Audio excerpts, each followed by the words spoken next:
Adelante, mi doc. Bueno, buenas noches, hermanos. Estamos muy agradecidos con el Señor porque una semana más nos da el privilegio de estar aquí reunidos a través de Zoom, a través de la plataforma de Facebook, para poder iniciar un poco más acerca de lo que el Señor quiere que nosotros que aprendamos a través de nuestro hermano Woody, que es acerca cómo el santuario tiene que ver directamente con nuestra salvación. Le damos una bienvenida a cada uno de los que estamos acá y vamos a inclinar nuestros rostros para tener una oración.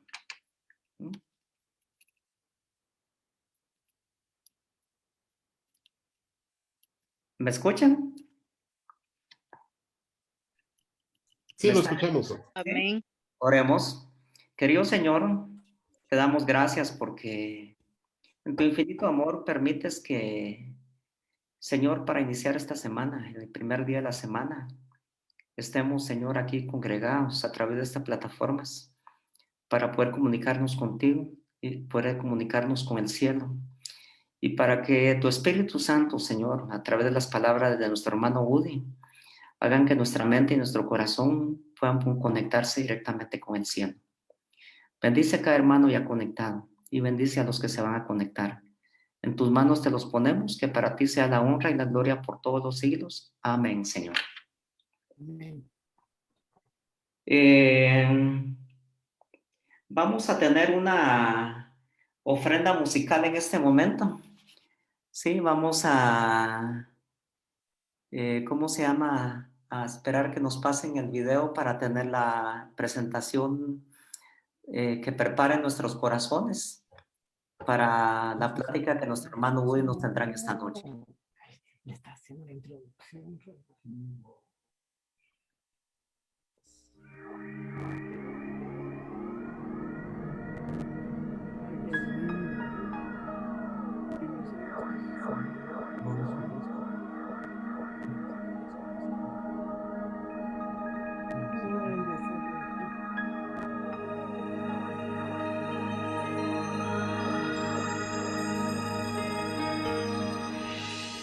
Sobre la fuerza de todo rey, sobrenatural y toda creación, aún más sabio que todo humano aquí, fuiste antes de la creación. Y sobre reinos y tronos y maravillas aún sin descubrir, sobre riqueza o tesoro terrenal, nada es imposible para ti.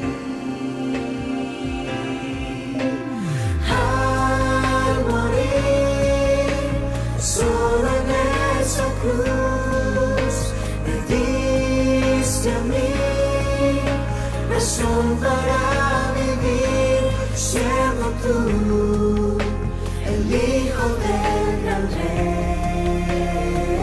Moriste así, pensando en mí, más que en ti.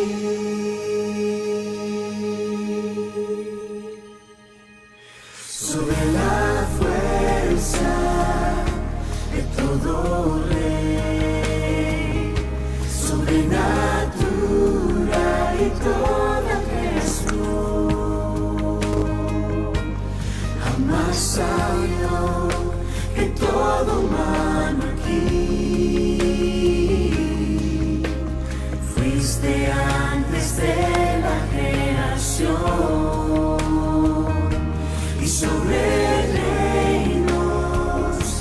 tronos vi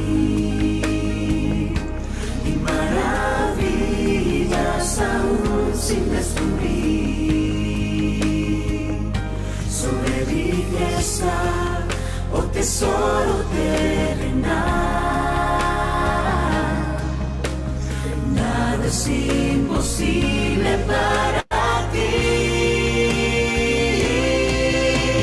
Al morir solo en esa cruz, te diste a mí razón para vivir, siendo tú el Hijo del gran Rey.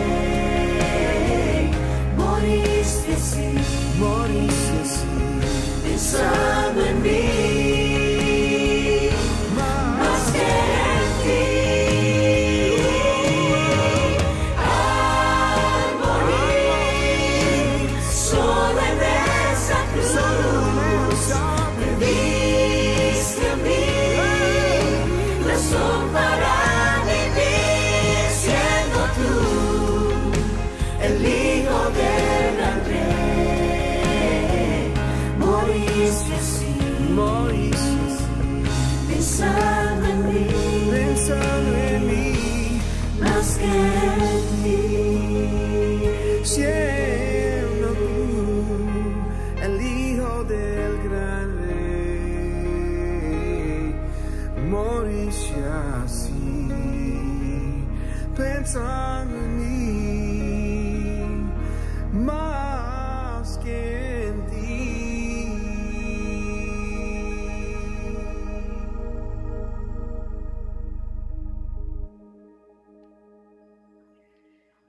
Amén. Sin duda alguna, al morir Jesús por nosotros hizo todo por esta humanidad, como dice el canto del grupo Forgiven. Esperamos que pronto esta pandemia pase y ya no habrá necesidad de verlos cantando a cuadros, ¿verdad? Sí. Estamos contentos porque la pandemia ha traído problemas y sin duda alguna a veces en algunos hogares mucho dolor. Pero una de las cosas que ha hecho es que nosotros nos reunamos a través de estas plataformas que permiten que no solamente estemos reunidos aquí en Guatemala, personas de otros lados, pero de una manera especial, cada quien en la intimidad de su hogar pueda tener el gozo de escuchar un tema cada día domingo y cada día miércoles. Quiero dejarle el tiempo al hermano Udine, porque vamos a continuar con el tema acerca de la oración y el santuario. Yo les decía el otro día que uno de los pilares sobre los cuales nuestra iglesia está basado es sobre la doctrina del santuario. Y la doctrina del santuario es una doctrina que nuestra iglesia y nosotros aceptamos con mucha fe, de que hay un intercesor allá en el cielo que está intercediendo por nosotros el día de hoy. Hermano Udine, el tiempo es tuyo, ¿sí? Que el Señor te bendiga y te dé su Espíritu Santo. Gracias, hermano Miqueas, Dios lo bendiga. Es una bendición poder estar de nuevo aquí con ustedes, presentando un tema más de la oración y el santuario. En esta ocasión vamos a estudiar la oración en el lugar santo. Cada día hemos ido avanzando desde el atrio, pasando por los dos muebles del atrio, el altar de sacrificio del lavacro, y ahora vamos a entender algunas lecciones que nos puede enseñar la oración en el lugar santo. Así es de que el título del tema de hoy es el clamor apocalíptico. Vamos a hacer una reseña histórica de cómo la oración a través de la historia es muy importante y que el secreto de la iglesia para tener éxito y para triunfar en todo lo que Dios le ha pedido depende en mayor parte de la oración. Y vamos a ver que el altar del incienso es típicamente el lugar de oración en donde realmente La intercesión de Cristo que representa ese santuario es la que le da el éxito a la obra misionera y a todas las actividades que la iglesia va a desarrollar en el transcurso y que ha desarrollado en el transcurso de los siglos. ¿Por qué la oración cobra una vigencia importante en este lugar? Porque esta batalla que estamos librando aquí en la tierra es una batalla espiritual. Y la Biblia nos dice que no tenemos lucha contra sangre y carne, sino contra principados, contra potestades, contra los gobernadores de las tinieblas de este siglo, contra las huestes espirituales de maldad en las regiones celestes. Además de eso, pues Jesús se fue y nos dejó al Espíritu Santo. Y la única manera que podemos nosotros comunicarnos con Él es a través de la influencia del Espíritu Santo, quien con gemidos indecibles intercede por nosotros y hace que nuestras oraciones sean efectivas. Por esa razón, esta batalla es una batalla espiritual. Es una guerra entre dos espíritus. El Espíritu de Cristo, el cual fue enviado a esta tierra, y ¿quién más? Y otro espíritu maligno, que es Satanás. Entonces, en esta batalla no podemos dejar a un lado la oración, porque es la manera en que nosotros podemos resguardarnos de los ataques sutiles del enemigo. Cuando Jesús ofició en el lugar santo, vamos a hacer un poco de reseña aquí, a través de las profecías, especialmente las de Daniel 11, Él nos advirtió que mientras Él estuviera en el lugar santo iba a haber un ataque realmente formidable contra Él y contra el ejército de Dios. Dice el capítulo de Daniel 8:11, aún se engrandeció contra el príncipe de los ejércitos y por él, o sea, por este que se engrandeció, dice, fue quitado el continuo sacrificio y el lugar de su santuario fue echado por tierra. Es que, hermanos, el ataque que se vislumbró proféticamente es un ataque que Satanás siempre ha tenido contra el pueblo de Dios. Lo hizo a través de Babilonia, los llevó cautivos, destruyó el templo, dejó arrasado todo eso, le pasó arado, quitó el sistema sacerdotal, fue un ataque brutal y lo va a repetir al final de nuevo. Y en el lugar santo va a hacer de nuevo ese ataque cuando la historia nos diga que tiene que ocurrir. Dice el versículo 12, y a causa de la prevaricación le fue entregado el ejército junto con el continuo sacrificio. O sea, esto ya estaba profetizado que el ejército, o sea, los que iban a luchar con Dios, la causa de Dios, iban a ser arrasados también junto con el continuo. La palabra sacrificio realmente fue añadida después, no, en el original no existe. Es una palabra que se refiere a algo que vamos a entender dentro de un momento. Dice aquí, y echó por tierra la verdad e hizo cuanto quiso y prosperó. Es que cuando el santuario se viene por tierra, la verdad que enseña al santuario también se viene por tierra. Porque la única manera de entender la verdad cuál es en Jesús completa es entendiendo su ministerio. No solo el ministerio de la tierra, sino el ministerio sacerdotal en el cielo. Y vemos entonces el versículo 13 que dice, entonces oía un santo que hablaba y a otro de los santos preguntó a aquel que hablaba, ¿hasta cuándo durará la visión del continuo y la prevaricación asoladora entregando el santuario y el ejército para ser pisoteados? Hermanos, es que ese ataque iba a ser tan brutal que el santuario y el ejército iba a ser pisoteado juntamente con el príncipe. Entonces la respuesta fue esta. Y le dijo, hasta 2300 tardes y mañanas, luego el santuario será purificado. O sea, quiere decir que a pesar del ataque, el santuario iba a continuar con su servicio. Y el segundo servicio que se daba en el santuario, el servicio continuo, el diario, era uno de ellos. El segundo servicio era el servicio anual, donde era la purificación del santuario que se efectuaba una vez al año. Quiere decir que a pesar del ataque, se iba a dar de toda manera la purificación del santuario. O sea, a través de los siglos se iba a completar lo que los símbolos decían que se tenía que hacer con el santuario celestial. Pero entendamos qué quiere decir, para empezar, el príncipe. Este príncipe de los ejércitos, ¿quién es? Entonces vemos que en cierta ocasión Pablo tuvo que decirle a alguien que lo estaba acusando, le dijo pared blanqueada. Realmente fue una ofensa tremenda, pero Pablo dijo, no sabía, hermanos, que era el sumo sacerdote a quien le dijo el pared blanqueada. Pues escrito está, no maldecirás a un príncipe de tu pueblo. Y vemos que en Éxodo 22-28 decía la ley, no injuriarás a los jueces, ni maldecirás al príncipe de tu pueblo. Aquí es más específico, le pone un nombre, al príncipe de tu pueblo. Entonces el príncipe del pueblo es el sumo sacerdote. Entonces el príncipe de los ejércitos es Jesús, es el sumo sacerdote que está trabajando en el santuario celestial. O sea, el ataque iba a ser directamente contra él. Pero también iba a atacar el continuo. ¿Y qué es el continuo? Entonces vamos a ver tres textos. Aquí estoy tratando de resumir que me van a explicar qué es el continuo. Y dice, y pondrás sobre la mesa el pan de la proposición delante de mí continuamente. O sea, la mesa que estaba en el lugar santo tenía que ponérsele y cambiársele el pan cada sábado de manera continua. Eso no podía parar.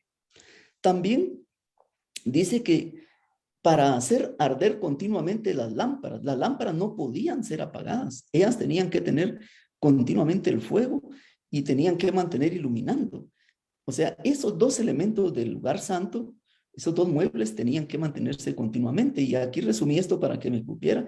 El pectoral continuamente, o sea, es cuando el sacerdote se ponía frente al altar del incienso, que es el tercer mueble que está en el lugar santísimo, para ofrecer las oraciones, para ofrendar ese sacrificio que se había hecho. Bien, entonces el continuo es un ataque contra el lugar santo específicamente, pero también dice que iba a atacar al ejército. Si vemos en la Biblia dice, ¿quién es este ejército? La bandera del campamento de los hijos de Judá comenzó a marchar primero por sus ejércitos, y Naasón, hijo de Aminadab, estaba sobre su cuerpo del ejército. Entonces vemos que también el sumo sacerdote tenía un ejército personal, que eran los sacerdotes comunes que lo ayudaban en todas las funciones. Pero la Biblia dice que nosotros como pueblo de Dios vamos a ser un real sacerdocio, un pueblo santo.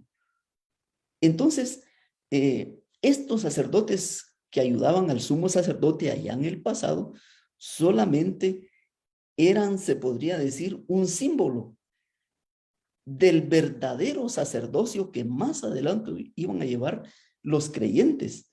O sea, el sacerdocio de los creyentes que iba a ser universal, porque todos nosotros somos sacerdotes que también trabajamos con el sumo sacerdote para la salvación del mundo y las almas.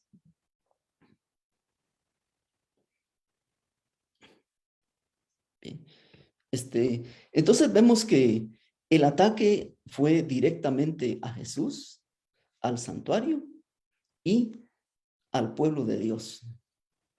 Gracias a Dios que esto ya estaba profetizado, porque entonces podríamos sorprendernos de lo que le pasó a la iglesia y podríamos decir, pero ¿qué le pasó a Dios? ¿Perdió el control? No, siempre lo tuvo. Veamos aquí de una manera más gráfica cómo se dio ese ataque.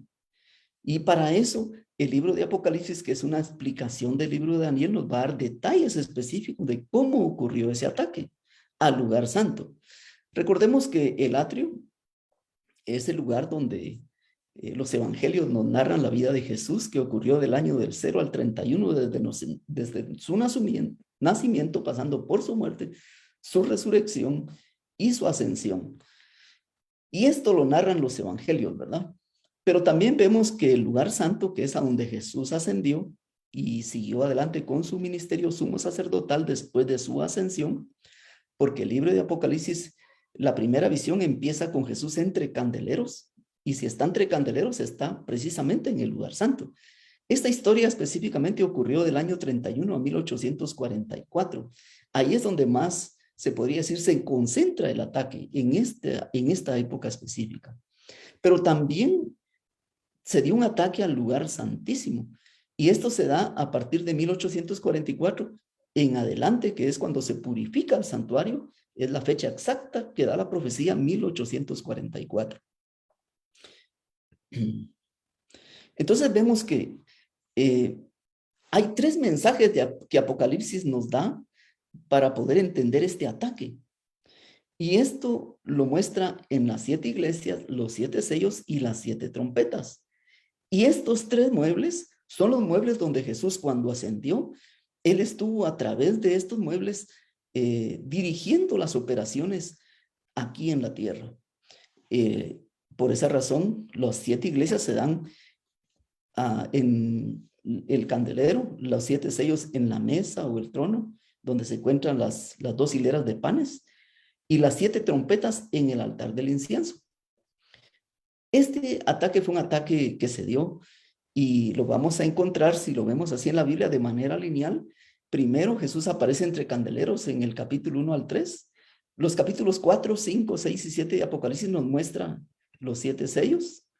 Los capítulos 8, 9 y 10, las 7 trompetas, pero vamos a ir un poquito más allá para entender que también en el lugar santísimo se dio un gran conflicto y este también fue atacado. Y esto lo vamos a ver en el capítulo 11. Entonces es bien sencillo entender el Apocalipsis porque realmente es un libro que tiene una estructura muy especial. Tiene una mitad histórica porque el libro tiene 22 capítulos. Entonces la mitad histórica tiene 11 capítulos. Y hay una mitad escatológica, que es los eventos finales, que también vuelve a recapitular, porque esa es la forma en que el libro explica las profecías, recapitulando. Vemos que del capítulo 12 hasta el 22 se da esa parte final. Pero aquí es donde vamos a concentrarnos. Entonces vemos que desde el año 31 hasta el fin, estos mensajes de que se da las 7 iglesias, los 7 sellos, las 7 trompetas y el gran conflicto se desarrollan paralelamente. Pero son perspectivas, son puntos de vista que nos ayudan a entender el trabajo de Jesús. Entonces hay una recapitulación en cada etapa desde el inicio hasta el fin. Bien, veámoslo aquí para hacer un repaso más así gráfico que nos ayuda a entender. Las 7 iglesias, si vemos, este mensaje viene desde el lugar santo que está en blanco y se da desde los candeleros. Y por eso la primera visión de Apocalipsis es Jesús entre candeleros. Esto representa un ataque interno. Es que, hermanos, a veces el ataque interno es peor que el ataque externo. Porque, por ejemplo, en la vida de Jesús, el ataque que le vino de su mismo discípulo fue el que lo llevó a la traición y aceleró los eventos. A veces, hermanos, los ataques externos no nos afectan tanto como los internos. A veces pareciera como que el pecado a veces brota cuando nosotros dejamos a un lado a Jesús, dejamos a un lado la oración y entonces sale de nuevo y surge.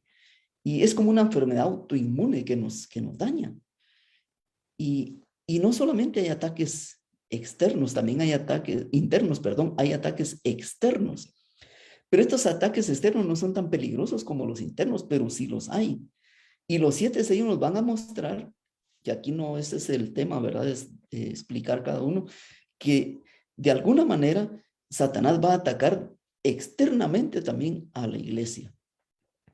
Bien, y también tenemos las 7 trompetas. Las 7 trompetas se van a dar en el contexto del altar del incienso. Pero aquí vamos a entender algo que por eso las trompetas es tan difícil de interpretar. Porque hay un ataque, por supuesto, pero es la respuesta al ataque que Satanás le hace al pueblo de Dios. Entonces las trompetas son la respuesta de Dios a esos ataques. Y es interesante porque pareciera que Dios no escuchara, pareciera que la iglesia va en decadencia y que de alguna manera Dios no hace nada. Pero Dios nos muestra en Apocalipsis que Él continuamente está interviniendo a través del altar del incienso, a través de su mediación, para que la iglesia no caiga. Bien. Porque Hechos 14:22 nos recuerda algo que es una verdad indiscutible. los ánimos de los apóstoles y de los discípulos tenían que ser confirmados continuamente por Jesús, pero aquí los apóstoles también confirman a la iglesia. Y dice así, confirmando los ánimos de los discípulos, exhortándoles a que permaneciesen en la fe y diciéndoles, es necesario que a través de muchas tribulaciones entremos en el reino de Dios. Por eso es que surge también el libro de Hebreos, ¿verdad? Porque es una exhortación a un pueblo que de alguna manera está llegando en la última etapa antes de que este pueblo fuera llevado en el año 70 a tener un ataque al santuario de nuevo. Ellos estaban viviendo prácticamente en los tiempos finales como pueblo de Israel y los son animados los hebreos a seguir adelante, a mantenerse en la fe, a no dejar de congregarse como algunos tienen por costumbre. Y ese mensaje de Hebreos que estamos estudiando en la escuela sabática es un mensaje de exhortación, porque necesitamos ser animados en esta gran lucha en la que estamos enfrascados, una lucha espiritual. Bien, ahora, ¿quién es el que ataca? Ahora hay otro príncipe que aparece aquí. Aparte del príncipe del santuario, hay un falso príncipe. Por ejemplo, veamos un poquito aquí de historia. En Persia se nos da una luz, ¿verdad? Mas el príncipe del reino de Persia se me opuso durante 21 días. Pero aquí Miguel, uno de los principales príncipes, vino para ayudarme y quedé allí con los reyes de Persia. Entonces vemos que ya en Persia, en ese imperio, ya vemos que el príncipe de Persia, que no es más que Satanás, ¿verdad? Porque se necesita la ayuda de otro príncipe, que es Miguel, que quiere decir quién como Dios, que es Jesús mismo, va en el auxilio de este ángel para poder contrarrestar el ataque de este príncipe. Y en la Roma pagana vemos que también ya la profecía decía, y el pueblo de un príncipe que ha de venir destruirá la ciudad y el santuario. Aunque sabemos que fue Tito el que estuvo al frente, que fue el hijo del gran general Vespasiano, que era el emperador, aún así, quien estaba detrás de ellos llevando los controles, el príncipe que estaba detrás de ese príncipe era Satanás mismo, el que vino a destruir con saña esa ciudad. Ahora dice la Biblia, es el juicio de este mundo. Ahora el príncipe de este mundo será echado fuera. Entonces, este príncipe cayó realmente cuando Jesús muere en la cruz. Porque el último vestigio que había podría decir, de simpatía con este ángel terminó. Ahí fue cuando él tuvo que bajar directamente, dice la Biblia, que lo vio caer como un rayo. O sea, se vino. Ya él no podía seguir allá en el cielo porque después de la muerte de Cristo, Jesús iba a tomar el lugar del segundo Adán e iba a interceder por los hombres. Él ya no podía ir a acusarlos allá como lo estaba haciendo anteriormente. Ya no tenía ese libre acceso al lugar en donde Jesús estaba mediando. Bien, pero en la Roma papal vemos que también el príncipe sigue actuando.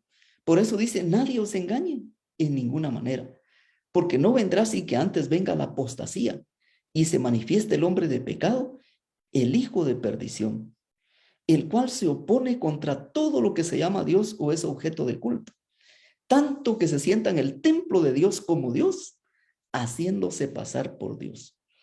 Hermanos, aquí nosotros como iglesia somos muy respetuosos de las demás denominaciones.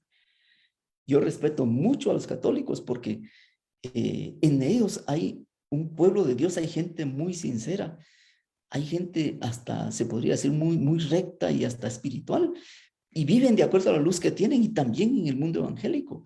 Pero lo que la Biblia dice es la profecía de lo que iba a suceder, y no es que esté condenando o acusando en vano. Si ustedes van a la historia van a ver que suceden cosas realmente terribles que a través de la religión o en nombre de la religión o en el nombre de Dios se dieron. Como por ejemplo, ustedes pueden ver en la historia la Inquisición, la Santa Inquisición, entre comillas, ¿verdad? Todo eso, hermanos, de alguna manera tiene que pagarse porque se puso mal a Dios, se puso en entredicho su carácter. O sea, a la gente se le robaba, se le acusaba, se le condenaba a través de tortura. Esos no son los métodos de Dios. El método de Dios es el amor, pero lo hicieron en el nombre de Dios. Y murieron más personas que las que murieron en la Segunda Guerra Mundial en todas esas persecuciones, en esas hogueras, en todos esos lugares de tormento y de tortura. Hermano, todo eso Dios lo va a juzgar. No somos nosotros lo que lo juzgamos, simplemente la historia lo dice. Entonces, pero quien estaba detrás de esto, quien se sienta en el templo de Dios, no es tanto el sistema papal, sino Satanás mismo que está detrás. Porque a veces se le echa la culpa a las personas que intervienen no son más que títeres usados por Satanás. El autor de todo esto es el príncipe del mal. Entonces veamos aquí en esta gráfica que nos va a ayudar a tener un resumen, ¿verdad? Las 7 iglesias que son Efeso, Esmirna, Pérgamo, Tiatira, Sardis, Filadelfia, la Odisea, tienen fechas específicas en donde cada una de ellas a través de la historia iban a emerger. Pero vemos 2 iglesias especiales, la Éfeso y Esmirna. Una se da en el 31 al 100, que es la iglesia apostólica, que es simbolizada por un caballo blanco en los sellos, ¿verdad? Y vemos cómo esta iglesia triunfa, cómo esta iglesia logra evangelizar al mundo conocido. Pero si vemos aquí el éxito, de dónde vino, hermanos, tenemos que regresar a la historia un poquito más. Y vemos que la orden de Jesús cuando se fue que se fueran al aposento alto y que oraran y que a través de la oración recibieran el Espíritu Santo y entonces podían salir a cumplir su misión. Y ellos cumplieron la gran comisión siguiendo el primer paso de antes de ir al mundo, ir al lugar de oración. Por eso, hermano, la oración es básica. ¿Por qué la iglesia ahora no tiene poder? Porque no recurre a la oración. Y aquí es un mensaje, es una exhortación que quiero darles a ustedes a través del lugar santo, que tenemos que volver a la oración como el arma principal para poder ganar las batallas de Dios. Vemos al segundo sello, una iglesia que sufre las persecuciones, tiene ataques externos, Satanás la persigue, pero no logra nada, hermanos, porque no puede doblegar a la iglesia cuando la iglesia está haciendo lo correcto. Esta iglesia es una iglesia que no recibe muchas reprimendas de Dios, porque hace lo que puede hacer y en medio de la persecución se mantiene fiel. Pero el problema viene después en el año 31, porque entonces el tercer sello nos muestra un caballo negro con algunas características de hambre, y es donde la iglesia empieza a tener infiltraciones. Es cuando se mezcla la política y la religión.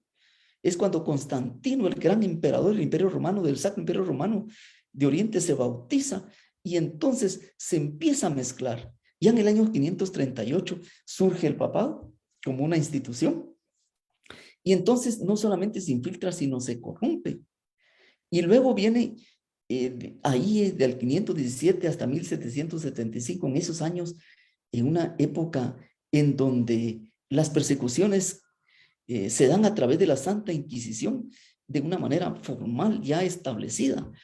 Entonces son años bien difíciles para la iglesia porque muchos mueren y de ahí surge el clamor, pero todo termina en 1755 cuando surge la iglesia de Filadelfia, porque el tiempo se iba a cortar, no se esperó hasta el tiempo en que iba a empezar el tiempo del fin, que era 1798, sino el tiempo se acortó un poquito. Y después vemos que el sexto sello son las señales que se dan de ese fin, de ese periodo, y luego en el séptimo sello se da la respuesta de un silencio de media hora. Pero si ustedes quieren ampliar esto, hermanos, pueden ir al conflicto de los siglos. Abajo están los capítulos que nos dicen cómo se fue siguiendo este proceso. Me gusta mucho este libro porque interpreta correctamente lo que sucedió en el libro de Apocalipsis. Pero veamos aquí una gráfica más que nos va a ayudar. Este periodo es el periodo donde Jesús estuvo en el lugar santo y donde más fue atacado. Claro, Jesús se fue desde el año 31, pero aquí sufrió un ataque especial. La iglesia empezó a decaer y más específicamente el ataque se da a partir del 538 y termina en 1798, una profecía de 1260 años de ataque donde la mujer se va al desierto y Satanás la persigue. Bien, pero entonces veamos aquí de manera resumida. La iglesia vence, pero aquí pongamos las bases de la victoria. Ya dijimos que las bases son la oración. Eso no lo podemos quitar. Por eso aquí el énfasis en el lugar santo, la victoria que se le puede dar al pueblo de Dios es cuando el pueblo de Dios recurre de nuevo al arma más poderosa, la oración. Luego es perseguida y aún así, a pesar de la persecución, a pesar de los que mueren, se mantiene fiel. El problema es cuando el ataque es interno y se infiltra. O sea, viene de adentro. Y luego esa corrupción, esas componendas entre lo político y religioso, hace que se corrompa. Y después de esto viene, según los sellos, el clamor. Y aquí es donde viene esta oración que pareciera que no tiene respuesta. Dice el versículo 9, cuando abrió el quinto sello, o sea, los primeros 4 sellos eran los caballos, ¿verdad? Que mostraban la decadencia de la iglesia. Pero el quinto ya no son caballos, porque llega al punto prácticamente el más bajo de todos. Cuando abrió el quinto sello, vi bajo el altar de las almas de los que habían sido muertos por causa de la palabra de Dios y por el testimonio que tenían, y clamaban a gran voz diciendo, ¿hasta cuándo, Señor, santo y verdadero, no juzgas y venga nuestra sangre en los que moran en la tierra? Hermanos, ese clamor apocalíptico surge de la iglesia de Dios a través de las edades. Esto resume desde la muerte de Abel hasta la muerte de los justos que vivieron, de los profetas, la muerte de Jesús, la muerte de Esteban y la muerte de todos los mártires. Este clamor surge porque pareciera que Dios no está haciendo nada. Y a veces nosotros hacemos lo mismo, ¿verdad? Pensamos que Dios guarda un gran silencio, pero no es así. Vamos a ver ahora que Dios está trabajando en favor de la iglesia, aunque no lo veamos. Pero viene algo interesante en el versículo 11. Y se le dieron vestiduras blancas y se les dijo que descansasen todavía un poco de tiempo hasta que se completara el número de sus consiervos y sus hermanos que también habían de ser muertos como ellos. Hermanos, vamos a entrar muy pronto a esta etapa. No se han completado el número de muertos y quizá vamos algunos que tener que ofrendar nuestra vida en la persecución que vendrá de nuevo antes que Jesús venga. Y no estamos preparándonos para ello. Y tenemos que hacerlo porque no sabemos si nos va a tocar ofrendar nuestras vidas. Claro, cuando Jesús termine su mediación, entonces ya no habrán más muertes. Ya no va a ser necesario derramar más sangre. Porque entonces una sola alma que caiga, la victoria es de Satanás. Y por esa razón es de que cuando dice el conflicto de los siglos, que cuando quieran atacar al pueblo de Dios, después de que termine Jesús su mediación en el lugar santo, las espadas les serán como pajas, porque nadie va a morir después de ese tiempo. Pero justamente antes de eso, se cumplirá esto. Pero, ¿saben? Ese clamor, algunos lo han interpretado como que hay almas en el altar, como que las personas viven. No, hermanos, sucede lo que pasó aquí en Génesis 4:10. Y él le dijo, ¿qué has hecho? Cuando le reclama a Caín. La voz de la sangre de tu hermano clama a mí desde la tierra. Es que, hermanos, Dios no es Dios de muertos, sino de vivos. O sea, de alguna manera los hechos, el hecho de que había sido derramada la sangre de Abel, eso clamaba para Dios. Porque para Dios Abel no había muerto, solo dormía. Es que el único que ha padecido la muerte segunda es Jesús. De ahí después todos nosotros solo dormimos y vamos a despertar. Algunos vamos a despertar cuando Jesús venga por segunda vez y está prometido. Y otros después de los 1000 años. Pero lo ideal es despertar en la primera resurrección, porque la segunda resurrección será de condenación y va a ser para pasar la muerte segunda. Pero los que resuciten la primera vez no pasarán por la muerte segunda. Entonces vemos que ese clamor aún sigue y aún vamos a tener que clamar porque hay muchas injusticias en este mundo y muchas injusticias que pareciera que Dios no está al tanto de ellas. Pero entonces vamos a entender por qué razón surge en el contexto de los sellos este clamor y cómo hacerle frente.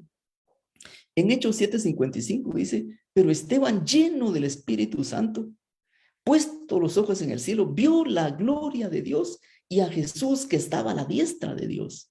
Y dijo, he aquí, veo los cielos abiertos y al Hijo del Hombre que está a la diestra de Dios. Es que, hermanos, estos hombres eran hombres de oración.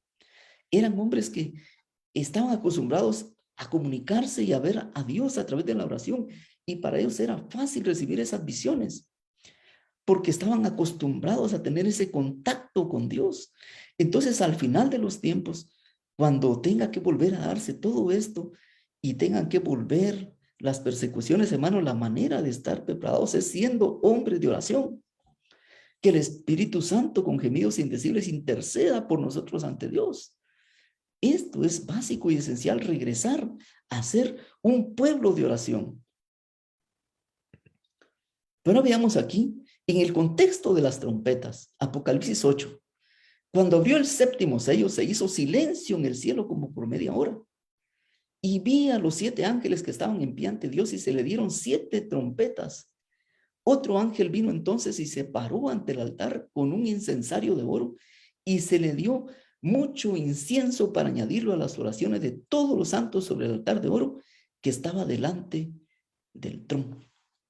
Entonces vemos que en el contexto de las trompetas se necesita entender a Dios, porque este ángel dice que añade oraciones, añade incienso para que la oración sea más efectiva. Ahora más que nunca, hermanos, que estamos por entrar de nuevo a esas etapas difíciles, necesitamos volver a la oración. Pero esto de las trompetas tiene un contexto bien interesante, porque las trompetas del altar del incienso son los juicios de Dios contra los enemigos del pueblo de Dios. Entonces, se puede decir que es la respuesta de Dios al ataque que sufre su pueblo. Y es el anticipo de los juicios finales que el mundo sufrirá bajo las plagas que saldrán del santuario cuando termine la mediación. Entonces, gracias a Dios, hermanos, que está el mensaje de las trompetas, porque nos dice que Dios no se mantuvo impasible ante el ataque externo y ante el ataque interno que Satanás hizo a la iglesia. Él respondió. Las trompetas envían juicios a los enemigos de Dios. No es ahora el momento de poder explicarlas, pero tenemos que tener la confianza. Dios estuvo atento a lo que su pueblo pasaba y sí respondió. Y vemos entonces que hay 2 lugares en donde el altar del incienso está presente. En el altar, en el lugar santo y en el lugar santísimo. En los 2 el incienso está presente. Este mueble, el altar del incienso, específicamente el incensario, simboliza la oración. Entonces, así como es necesario tener ese clamor y esa oración en el lugar santo, también vamos a estudiar que en el lugar santísimo es importante, porque la mediación de Jesús está siempre continua. Esa no termina. Pero vamos a entender algo muy importante ahora, que lo que sucedió cuando Cristo subió al cielo. Pero Cristo, habiendo ofrecido una vez para siempre un solo sacrificio por los pecados, se ha sentado a la diestra de Dios. Hermano, esto es interesante saberlo, porque mientras la iglesia era atacada, mientras la iglesia decaía, Dios estaba con la iglesia. Él estaba intercediendo. No se pudo ver su intercesión, pero estaba profetizado que iba a ser atacado el santuario, iba a ser atacado el príncipe, iba a ser atacado el pueblo de Dios, iba a ser vencido incluso. Y muchos iban a morir. Pero Jesús siempre estuvo con ellos. Y eso me gusta de Apocalipsis, que me revela el interés de Dios por su pueblo. Y esto es interesante porque dice, vi que así como los judíos, esto está en Primeros Escritos, página 260, vi que así como los judíos crucificaron a Jesús, las iglesias nominales han crucificado estos mensajes y por lo tanto no tienen conocimiento del camino que lleva al Santísimo, ni pueden ser beneficiados por la intercesión que Jesús realiza allí. Hermanos, es interesante que Jesús ahora nos quiere llevar al lugar santísimo, porque ahí también hay intercesión. Sigue diciendo, como los judíos que ofrecieron sus sacrificios inútiles, ofrecen ellos sus oraciones inútiles al departamento que Jesús abandonó. Y Satanás asume un carácter religioso y atrae hacia sí la atención de estos cristianos profesos, obrando con su poder sus señales y prodigios mentirosos para sujetarlos en sus lazos. Esto sí era necesario presentarlo, porque Jesús ya no está en el lugar santo. Cuando los judíos presentaban sus sacrificios, ellos seguían matando ovejas, cuando Jesús ya estaba en el lugar santo oficiando. Ahora Jesús ya no está en el lugar santo, está en el lugar santísimo. Y muchos aún siguen orando como si estuviera allí. Hermanos, por eso aquí no voy a dejar ninguna lección específica de oración, sino va a ser cuando veamos el tema del próximo domingo. La oración eficaz en el lugar santísimo, que es la oración que ahora nos corresponde conocer. Bien, pero todo esto estaba profetizado, porque dice Daniel 7:9, estuve mirando hasta que fueron puestos tronos, y se sentó un anciano de días cuyo vestido era blanco como la nieve, y el pelo de su cabeza como lana limpia. Su trono llama de fuego, y las ruedas del mismo fuego ardiente. Esta escena, cuando se mira al trono de Dios, y cuando se ve vestido de blanco, y su trono que tiene ruedas, es porque va hacia algún lado. Pero me gusta mucho cómo en primeros escritos nos relata esta situación que se dio. Después de eso dice, un carro de nubes cuyas ruedas eran como llamas de fuego, llegó rodeado de ángeles a donde estaba Jesús. Él entró en el carro y fue llevado al lugar santísimo, donde el Padre estaba sentado. Allí contemplé a Jesús, el gran sumo sacerdote, de pie delante del Padre. Hermanos, ahora hay algo interesante aquí. Ya Jesús no está sentado a la diestra de Dios en el lugar santísimo. Él está de pie, porque es Miguel que se pone de pie para defendernos. Dice, en la orla de su vestidura había una campana y una granada. Luego otra campana y otra granada. Los que se levantaron con Jesús elevaban su fe hacia él en el lugar santísimo y rogaban, Padre mío, danos tu espíritu. Hermanos, si ven, la oración no ha cambiado. Lo que le dio éxito a la iglesia primitiva fue la oración, y ahora la oración puede darnos el éxito que necesitamos para cumplir la misión. Podemos decir, y esta es la oración que debemos de tener, Padre mío, danos tu espíritu. Entonces dice, Jesús soplaba sobre ellos el Espíritu Santo. En ese aliento había luz, poder, dice, y mucho amor, gozo y paz. Bueno, me interesa mucho saber de que había luz. Luz es conocimiento, hermanos, conocimiento de la palabra de Dios, porque en el tiempo final habrían entendidos. Había poder, el poder lo da la oración, mucho poder y mucho amor. El amor viene de la obediencia. Si me amáis, guardad mis mandamientos. El gozo viene del gozo de hacer la voluntad de Dios, y la paz viene como resultado de estar a cuentas con Dios. Entonces sigue diciendo, me di vuelta para mirar la compañía que seguía postrada delante del trono, y no sabía que Jesús la había dejado. Satanás parecía estar al lado del trono, procurando llevar adelante la obra de Dios. Ahora, quiero que noten esto, hermano.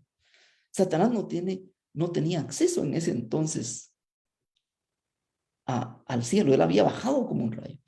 Parecía estar del lado del trono. Esto me suena como cuando el ataque que tuvo el cuerno pequeño contra la ley de Dios, que dice que pensará cambiar los tiempos y la ley. Sí, pensó, o sea, lo tuvo en la mente, pero la ley de Dios, la original, la que muestra el capítulo 11, donde se abre el cielo y se ve el tabernáculo del testimonio, esa no la puede atacar porque está en el cielo. Pensó atacar al príncipe. Sí, pensó hacerlo, y sí tuvo un ataque al impedir vernos, al impedir verlo allá en su ministerio, pero el príncipe seguía ministrando. Pensó que había vencido al pueblo de Dios, pero no lo venció. A través de la muerte solo garantizó para ellos la vida eterna, porque ofrendaron sus vidas en sacrificio. O sea, aquí está diciendo que parecía estar al lado del trono, procurando llevar adelante la obra de Dios. Vi a la compañía alzar las miradas hacia el trono y orar. Vean, también oran. Y también dicen lo mismo, Padre, danos tu espíritu. Entonces dice, Satanás soplaba entonces sobre ellos una influencia impía, o sea, sobre esa congregación.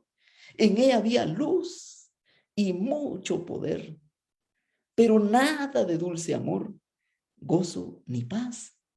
Es que, hermanos, cuando se transgreden los mandamientos de Dios no hay amor, porque la prueba del amor es si guardamos sus mandamientos. Por eso el pueblo de Dios, el que va a resistir el tiempo final, Aquel que se va a entender de pie son aquellos que guardan los mandamientos de Dios, dice Apocalipsis 12, y tienen la fe de Jesús. Y dice, el objeto de Satanás era mantenerla engañada, arrastrarla hacia atrás y seducir a los hijos de Dios. Entonces, hermano, ya lo que sucedió en el lugar santo ya es historia, pero debemos aprender que aunque no entendemos del todo cómo Dios actúa, Él siempre responde por nosotros. Él siempre nos defiende. Él está allí para ministrar por sus hijos. La Biblia nos muestra a Dios en un lugar alto y santo. O sea, si se dan cuenta, aquí está diciendo que Dios está no en el lugar santo, en un lugar alto. El lugar alto es el lugar santísimo. Y también se puede decir en un lugar santo. ¿Por qué razón, hermanos? Porque el altar del incienso está en los dos lados. Dice, no hay un estado de inactividad. Es que, hermanos, uno pareciera que cuando obra Dios está pasivo, no hace nada, ¿verdad? Dice, ni en silencio, ni en soledad, sino que rodeado por 10,000 veces, 10 millares y millares de seres santos, todos dispuestos a hacer su voluntad. Por conductos que no podemos discernir, está en activa comunicación con cada parte de su dominio. Pero es el grano de arena de este mundo, en las almas por cuya salvación dio a su Hijo unigénito, donde su interés y el interés de todo el cielo se concentran. Hermanos, imagínense ustedes, todo el cielo, esos millares de millares que mencionan aquí, están interesados en usted, en su salvación. Dice, Dios se inclina desde su trono para oír el clamor de los oprimidos. Hermanos, que ese clamor que ha subido al cielo por todas las atrocidades que Satanás ha hecho, por todos los vejámenes que se le han hecho al pueblo de Dios. Hermanos, Dios está interesado en ayudarnos a entender que eso era necesario, estaba profetizado, pero Él ha estado siempre de parte nuestra. Y sigue diciendo, a toda oración sincera, Él contesta, aquí estoy.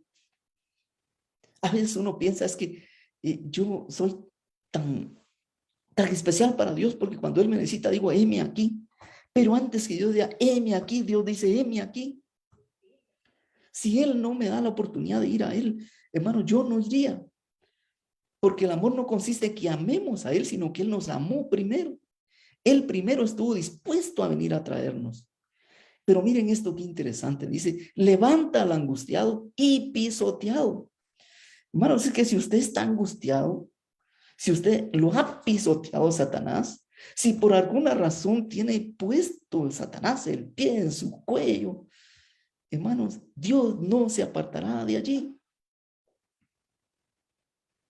Así dice el camino a Cristo cuando menciona que si alguien siente que tiene Satanás puesto su pie en su cuello, dice, Dios no se irá, ahí permanecerá.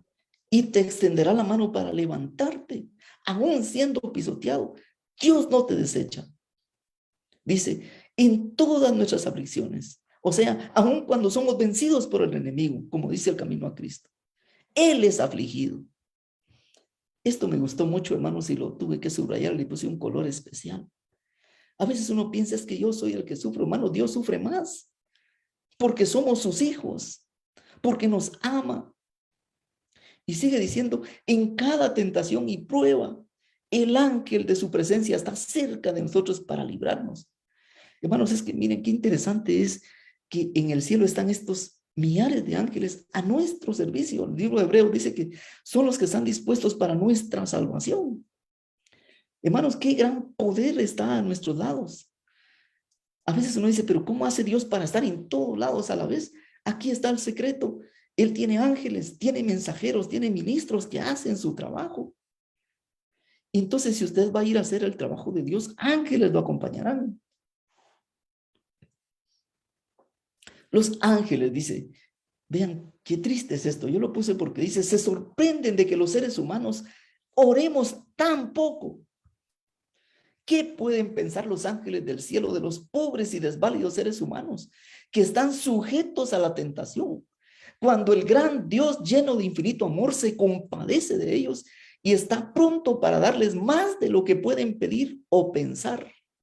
Y que, sin embargo, oran tan poco y tienen tan poca fe. Mucha oración, mucho poder. ¿Por qué tenemos poco poder? Porque hay poca oración. Sigue diciendo, los ángeles se deleitan en postrarse delante de Dios. Se deleitan en estar cerca de Él. Es su mayor delicia estar en comunión con Dios.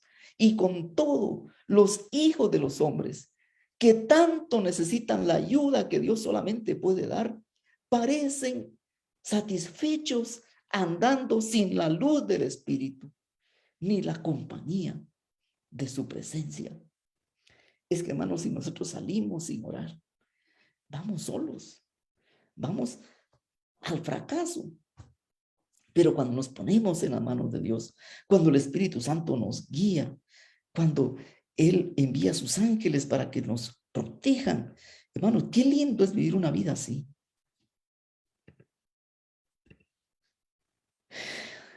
Y con esto vamos ya concluyendo. Hemos pensado siempre que la oración consiste en una comunicación de una vía, pero es un diálogo entre dos amigos, no es un monólogo. Siempre que pensamos en oración, pensamos en lo que yo pueda sacarle a Dios, en lo que yo pueda conseguir de Dios.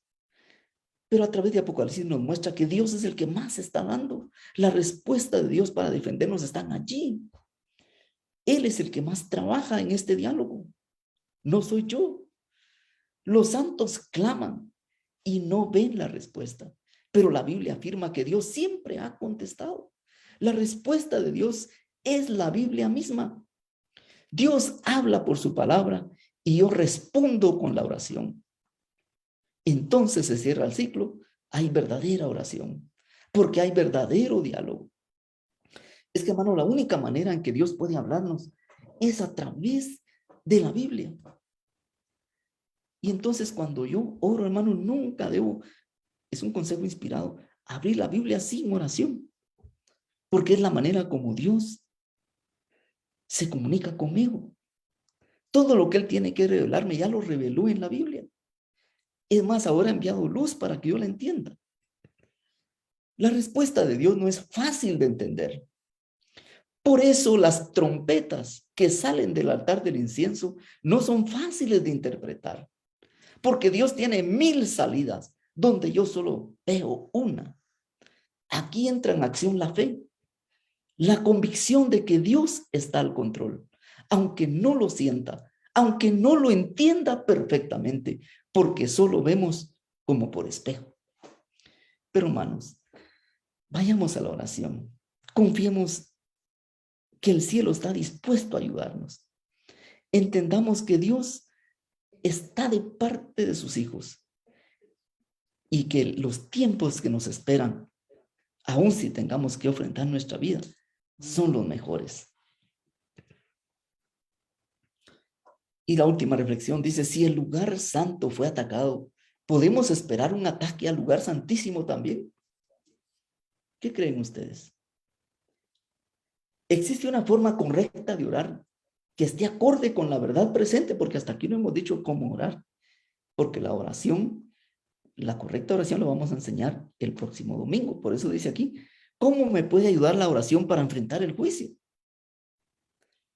Por eso les invito para que el próximo domingo encontremos la respuesta a estas interrogantes en el tema, la oración para hoy. Que Dios los bendiga, hermanos, y que los ángeles del cielo estén ahí en el seno de su hogar, ayudándolos y mostrándoles todo su amor y todo su poder para que puedan acercarse confiadamente al trono de la gracia y alcanzar misericordia. Amén. Amén. Amén. Gracias, hermano Udi. Gracias. Amén. Deseamos, Llama a nosotros a reflexionar, o sea, nos exhorta a orar más. Y como dice el Camino a Cristo en las páginas que leyó 94 y 97, creo que eran, realmente el cielo se impresiona mucho de que oramos tan poco. Y hermanos, esta vida se pasa rápido. Y pronto todos los que estamos aquí vamos a descansar. Pero lo único que nos va a mantener fieles en todo esto es la oración. Amén. Saber que tenemos un sumo sacerdote que está allá en el cielo intercediendo por nosotros. Fíjense, hermanos, que estos temas nos ayudan a nosotros a ver que a veces lo hemos leído, pero necesitamos que el hermano Udi nos lo recuerde, ¿sí? Que Dios siempre ha contestado la oración, siempre la va a contestar. Y como dice aquí, claro, algo que a veces nos cuesta entender porque no entendemos por qué a veces una oración es contestada de una manera o sentimos que no es contestada. Pero Dios siempre ha contestado, eso dice la Biblia, ¿sí? Y así como a veces no entendemos la oración, no es tan fácil entender este mensaje, pero el Espíritu Santo nos va a ayudar a comprenderlo. El primer camino para comprender es que el Espíritu Santo esté en nuestro corazón y en nuestra mente. Durante estos domingos he estado hablando acerca del santuario y la oración. Y el próximo domingo les invitamos porque nuestro hermano Udi va a hablar acerca de cómo la oración correcta. Y eso es muy importante, porque oramos a un Dios supremo, a un Rey que es el Todopoderoso. El día de mañana, a las 4:30, ¿sí? Fíjense, hermano, apenas hoy es día 16, estamos comenzando el año. Yo no sé si ustedes han tenido problemas ya. Yo les digo, yo ya tuve más de algún problema, ¿sí? Y van a haber muchos más, y muchos más. Pero, hermanos, tenemos que tener en nuestra mente que hay metas que debemos de ponernos como fin este año. Una de ellas debe ser orar más, la otra leer la palabra del Señor. Amén. Pero durante estos 10 días, a las 4:30, cada día un departamento va a estar encargado de tener un corto tema, pero el principal tema va a ser la oración, como dice nuestro hermano Udi. Es el llamado de los 3 ángeles a la oración. Y a partir del día de mañana a las 4:30 les invitamos a todos. Tal vez tenemos que dormirnos un poco temprano. Recomendamos que se duerma como mínimo 6 horas. ¿Sí? Eso quiere decir que a las 10 de la noche debiéramos estar acostados. ¿Sí? Entonces, aparte de eso, hay algunas peticiones que han puesto en el chat que nuestro hermano Udi va a tener en su oración ahorita. Nuestra hermana Carolina Echeverría pide por Fabiola Soto y su familia que fueron contagiados de COVID. Lexi Valero, que tiene problemas en Venezuela. Bueno, en Venezuela todos nuestros hermanos están con problemas y es muy importante que no olvidemos a nuestros hermanos en sus oraciones. Sí, por Sandrita Equité, que pronto dice sea alcanzada por la verdad. Y Alicia Reitano y Olguita Recieno dice por el reto misionero. Y Judito Orozco con sus consuegros. Y por la directiva de jóvenes de la zona 11. Me dice hermana Silvia también que por favor le extendemos nuestro pésamo a nuestra hermana Piel Cacán. Dice a quien hoy falleció su hermano Hermenegildo Cano. Hermano, es triste perder seres queridos y duele. No tendríamos que ser humanos para que no nos doliera. Tendríamos que dejar de ser humanos. El dolor es algo que el Señor dejó para que nos acerque al cielo y nos acerque al trono de la gracia. En esta noche vamos a dejar a nuestro hermano Udi para que él tenga este tiempo de oración, Udi, y nos eleves al trono de la gracia. Todos tenemos peticiones, creo yo, los que estamos acá. Hay peticiones en nuestro corazón respecto a salud. Hay peticiones respecto a los planes que tenemos en nuestra vida espiritual para este año. Hay peticiones respecto a los planes que tenemos para nuestra vida material. Planes que tenemos respecto a nuestra familia. Hermanos, y todos estos planes únicamente los va a bendecir el Señor si los ponemos a los pies de su cruz. Udi, te vamos a dejar el tiempo. Sí, antes de orar solo quiero hacer una recapitulación para que no se me olvide de los nombres de las personas que han pedido oración. Me han pedido orar por la recuperación de Fabiola Soto y familia, que están contagiados de COVID. Por Lexi Valero, quien tiene problemas serios de redes en Venezuela y por tal motivo no ha podido entrar en nuestras transmisiones. Por Sandrita Equité, que pronto será alcanzada por la verdad, por la vida de Alicia Retano y Olguita Recinos, por el reto misionero de Judith Orozco, por sus consuegros y por la directiva de jóvenes de la Iglesia Zona 11. Bendecido inicio de 10 jornadas de oración que en su iglesia empiezan mañana. O sea, también vamos a orar por esto, ¿verdad, hermano? Gracias por recordarnos. Mañana empezamos 10 jornadas de oración. Y también hay algo muy especial porque quiero orar, que es por la hermana Bielka Cano, que está conectada, y su hermano Hermenegildo falleció hoy. Y queremos darle el pésame, ¿verdad? Amén. Queremos recordarle que los que mueren en el Señor solamente se nos adelantan. Y la bendición de la muerte es de que ya está vencida y lo que hace nada más es colaborar con Dios para echarle llave a los hijos de Dios y ya no ser más tentados por Satanás. Amén. Así es de que hasta eso en las manos de Dios es una bendición. Y vamos a orar para que Dios le dé el consuelo, ¿verdad? Y si tiene que llorar, llore, hermana. Llore porque es necesario el duelo, el luto, pero llore con esperanza, no como los que no tienen esperanza. Y bendiciones para todos, hermanos, y vamos a orar para que Dios intervenga en estos pedidos de oración. Dice aquí también por la salud de Danielito Monroy.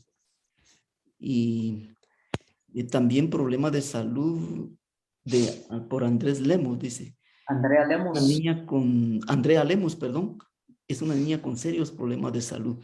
Pues todos ellos, hermanos, los vamos a poner ahorita en oración. Les pido porque por favor inclinen su rostro, vamos a orar. Oremos. Nuestro amante y bondadoso Dios, te damos gracias porque has dejado un medio por el cual tus ángeles suben y bajan. Un medio por el cual podemos ser bendecidos y podemos alcanzar salvación. Gracias por ser un Dios tan amoroso. Gracias por darnos un toquecito en la espalda para recordarnos que debemos orar más. Gracias porque no nos condenas. Tú sabes que la carne es débil y sabes que aunque queremos no podemos.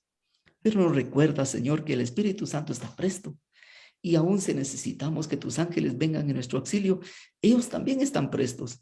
Fueron designados para que este minúsculo grano de arena pueda ser atendido en sus necesidades.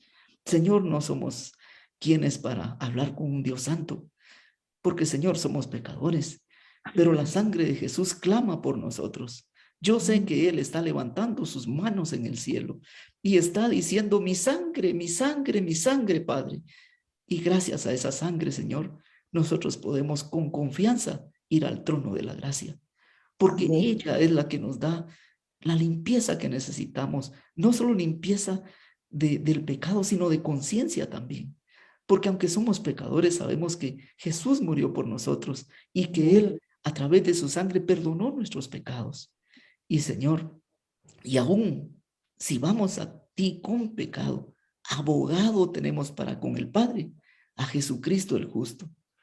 Así es, Señor, que perdona nuestros pecados. Danos paz en el corazón. Danos la fortaleza de poder recibir el Espíritu Santo en nuestras vidas para hacer tu voluntad. Enséñanos a orar. Danos, Señor, la seguridad de que nuestras oraciones van a ser contestadas si pedimos de acuerdo a tu voluntad. Y yo sé que tu voluntad es santa y perfecta. Yo sé que tú quieres lo mejor para nosotros. Y la Biblia dice que quieres que tengamos prosperidad en todas las cosas y que tengamos salud y que nuestra alma prospere. Es que, Señor, tus pensamientos para nosotros son pensamientos de paz. Y lo más lindo de la oración es que nunca nos das los que te pedimos. Siempre te excedes, porque la Biblia dice que nos das más de lo que pedimos o entendemos. Por eso, Señor, estas peticiones, estos ruegos que hemos hecho por estas personas por las cuales estamos orando, sé que tú ya las tomaste en ese incienso de tus méritos. Sé que tú ya los presentaste al Padre y sé que la respuesta benigna ya vino de regreso.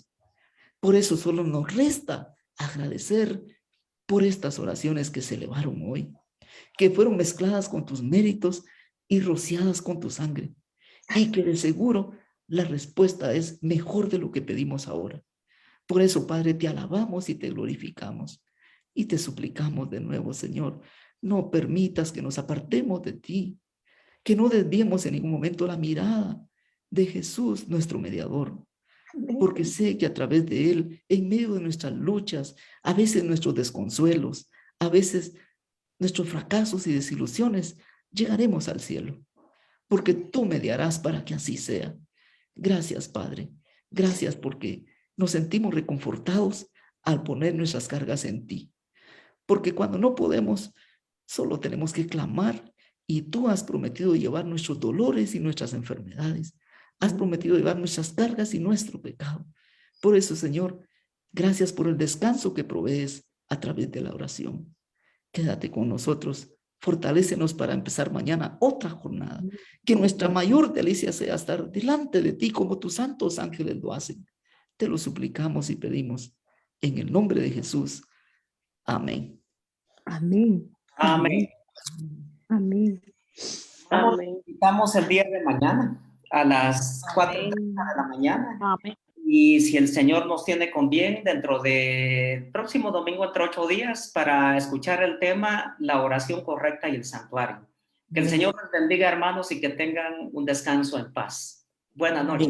Gracias igualmente. Amén. Buenas noches. Bendiciones Saludos, a bendiciones. todos, hermanos, hermana Regi. Buenas noches, Dios los bendiga. Karen. Buenas noches, hermano. Dios me los bendiga. a todos. Gracias, Buenas noches, Dios les bendiga. Amados Noches. hermanos, hermano Udi, bendecido. Hermanita, felicidades. Un fuerte abrazo. Bendiciones.